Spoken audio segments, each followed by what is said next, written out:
It's time to pick a side. Are you going over or under for Florida State's win total?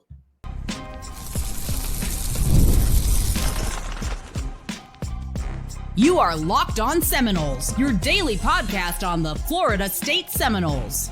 Part of the Locked On Podcast Network, your team every day. Welcome back into Locked On Seminoles. I am your host, Brian Smith, longtime college football recruiting analyst. Thank you for making Locked On Seminoles your first listen each and every day here on the Locked On Podcast Network. Please hit that like and subscribe and download automatically on Apple. We are going to be having some fun today, and we're going to be talking about the win totals.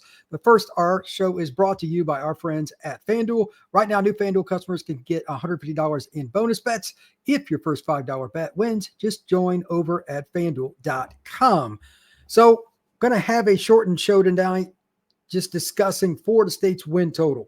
I have studied their roster, their recruiting, the transfer portal, the coaches. I've watched about every interview you could possibly imagine.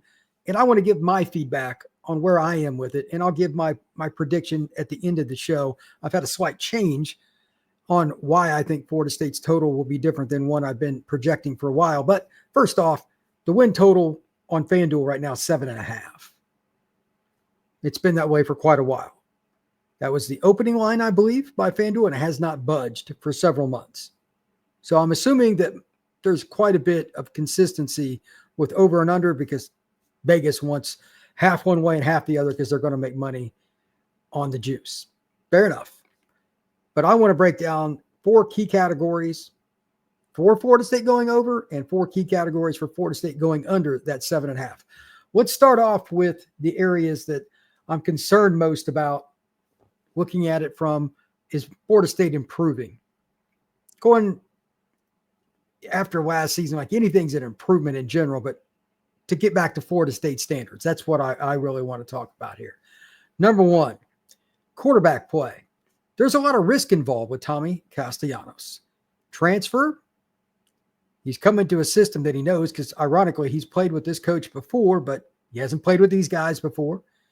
He's a player that has a lot of risk in terms of his ability to run around being great. I mean, he's a phenomenal athlete.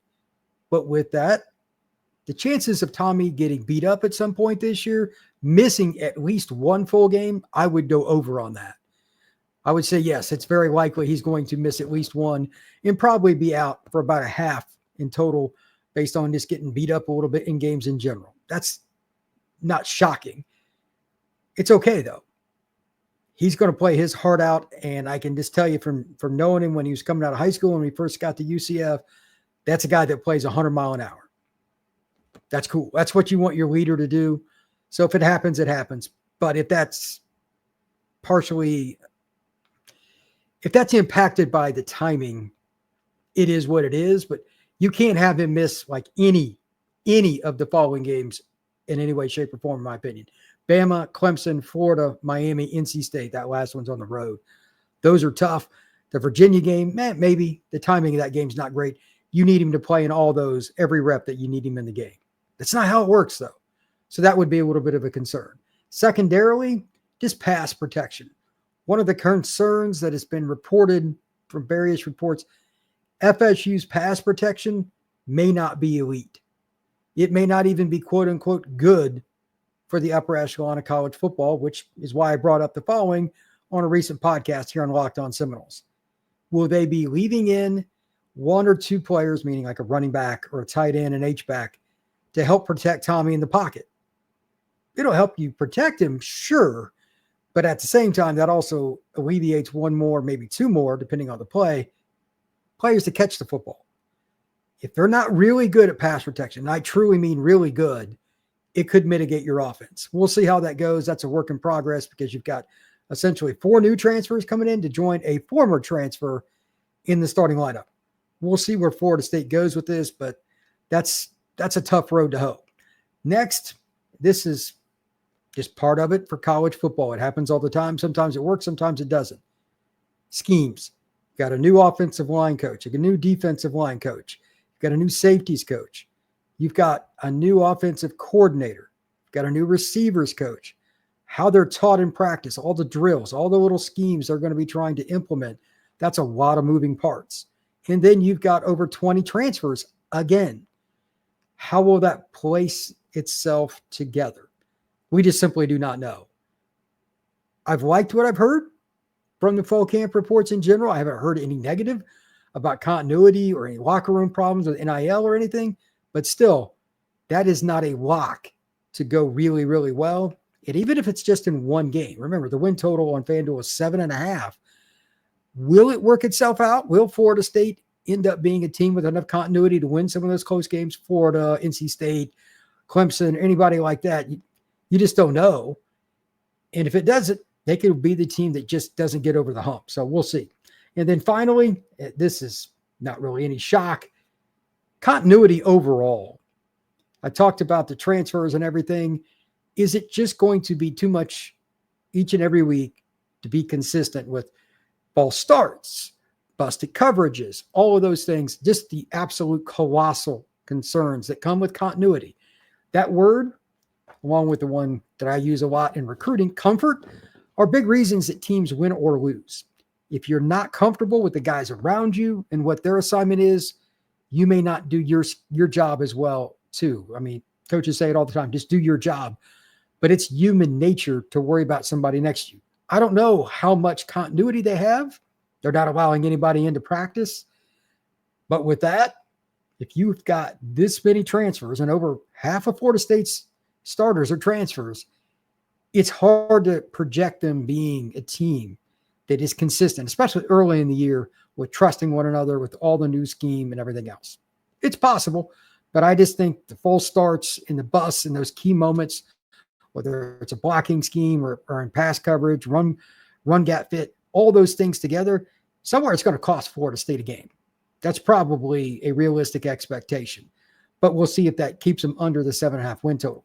When we come back, I'm going to give 4 reasons that I think Florida State can exceed that expectation. That is next here on Locked On Seminoles. This episode is brought to you by our friends over at FanDuel. Summer sports are all in full swing, and whether you're all about baseball, golf on the green, or high-stakes soccer, FanDuel is the best way to make the game even more exciting than before. You're already following the action. Why not make it a little bit more thrilling? With FanDuel, you can get in on the game while your friends are getting sunburned at the beach. Right now, we've got all the win totals, like the one I'm talking about right now with Florida State at 7.5. Who is the team that you think in the ACC has got the worst win total? I think Duke's is a little low, just as an example. They're at 6.5. I think they've got a pretty good coaching staff. They've got the Mensa kid coming in from Tulane. That's one that I'd be interested in if I was a gambler. And there's all kinds of different ways you can do it too. You can do player props. You can do the over-under win totals, and of course, the first games. New to FanDuel, new customers can bet $5 and get $150 in bonus bets if your first $5 bet wins. Open the FanDuel app today or just visit FanDuel.com to get started. Thank you once again for making Locked On Seminoles your first listen each and every day here on the Locked On Podcast Network. Please like and subscribe, and if you're on Apple, please hit that automatic download to make sure you don't miss anything. Now I'm going to give my 4 reasons that I think Florida State can go over the 7.5. Hint, this stuff shouldn't shock you, but there are some nuances to it. So let's get on to the list. Number 1, I think from studying this, and again, I probably watch more podcasts and research more stats, and I'm on Pro Football Focus and just remembering film from last year, going back and watching game film. I know the roster pretty well. And I'm, to be honest, a little stunned by the lack of respect that Florida State gets. Forget win total. Let's just take that and throw it to the side for a second. Just raw talent. How much Florida State has on the roster, and it's really not talked about that much. Darrell Jackson's gotten some run, and I get it. He's really freaky.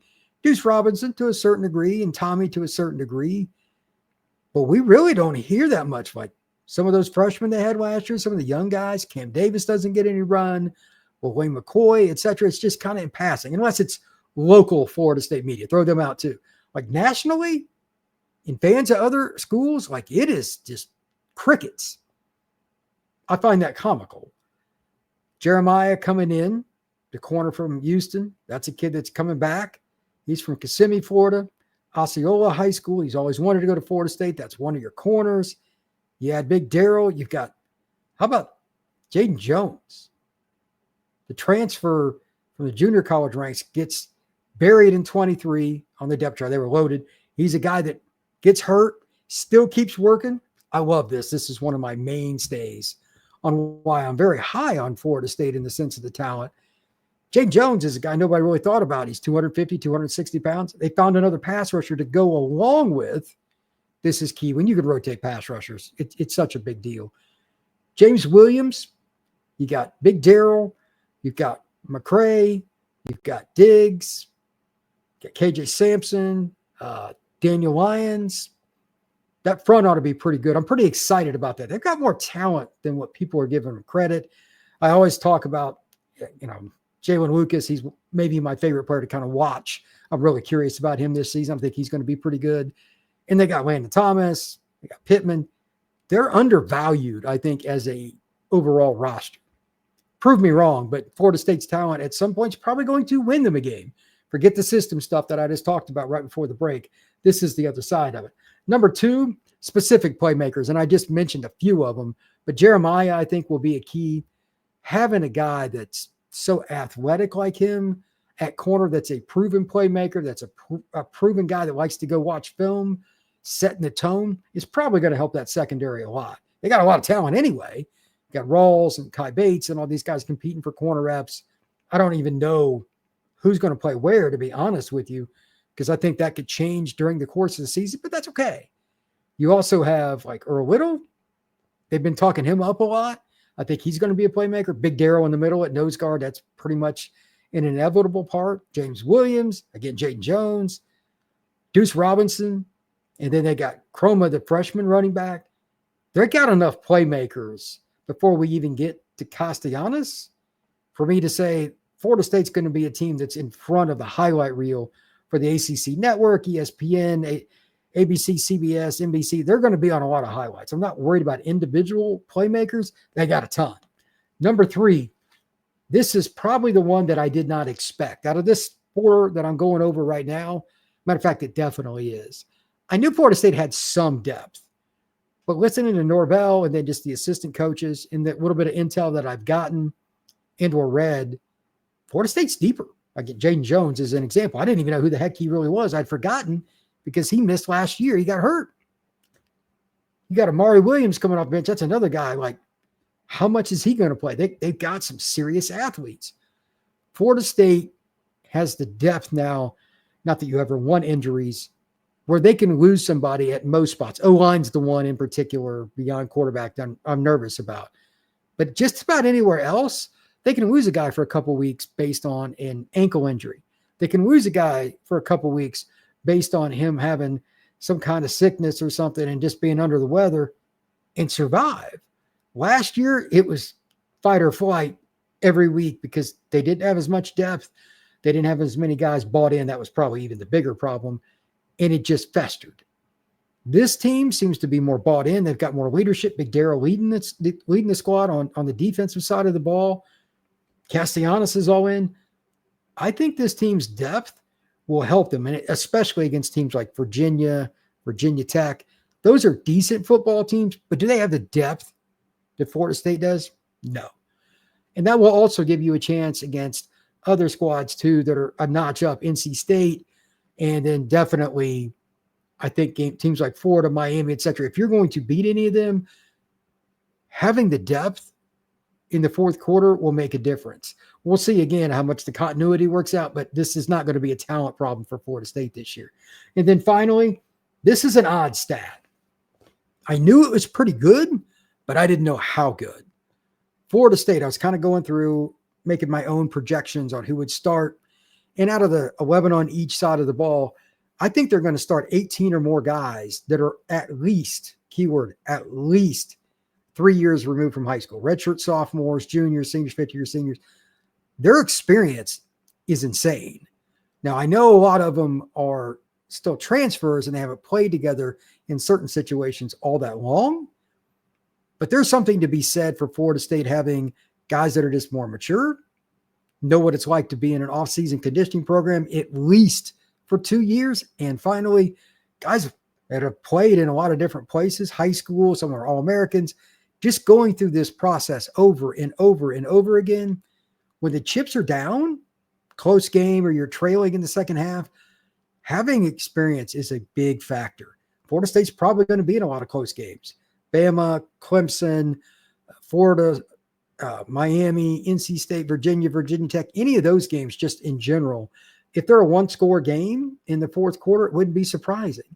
Having experience will help them. And again, the win total for FanDuel is 7.5. So I think the experience factor kind of gives Florida State an edge that I knew it was good, but I didn't know it was this good. And it's the final reason that I have changed my win total. I had originally went with 7. I'm now going with 8. I don't know which games they will win. I think picking game by game for Florida State is a nightmare. But at the same time, I've got them winning 8 games this year. And let's just kind of run through the schedule. I've got it. For those of you that are on YouTube, I can go through it, and I'll go through it verbally for those of you listening. After they play Bama and they have a couple directional schools, they'll start the season with those. Then you get into the ACC schedule. September 26th, you got Virginia on the road. This is a critical game for Florida State. September 26th. It's a game that, quite honestly, I'm not real sure how that's going to go. If you think about Florida State, it's a Friday night game at Virginia. Will they be ready mentally for that? Because the week after, Miami comes to Tallahassee.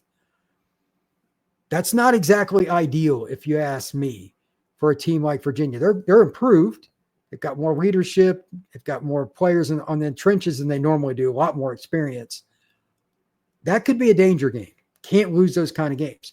You play Miami, regardless of what happens, there's going to be the factor, more physical game. You'll be beat up a little bit. And then the week after you play Miami, Pittsburgh comes to town. Now, I don't think Pittsburgh's going to be unbelievable, but there's the letdown factor. So you have a game like that mentally, how sharp are you? Really important. And then after you play Pitt, you go to Stanford, October the 18th, going all the way to the West Coast. Is it going to be a sleepy game? No, because at least this is good news for Florida State. It's a 9:30 kick, like Eastern time. So that's not going to be a problem for Florida State. The players will be good with that. But are you ready for Stanford from an emotional standpoint? You get a week off. That's good because you got to come all the way back to Tallahassee. Then you get Wake Forest at home. You should shellac them. There's no ifs, ands, or buts. But at the same time, the week after, you go to Death Valley to play Clemson. Is Florida State going to be 100% involved in the practices leading up to Wake Forest? I doubt it. No team really would be, but you should win that game. My bigger concern is, are they going to just be in this rut before they play Clemson?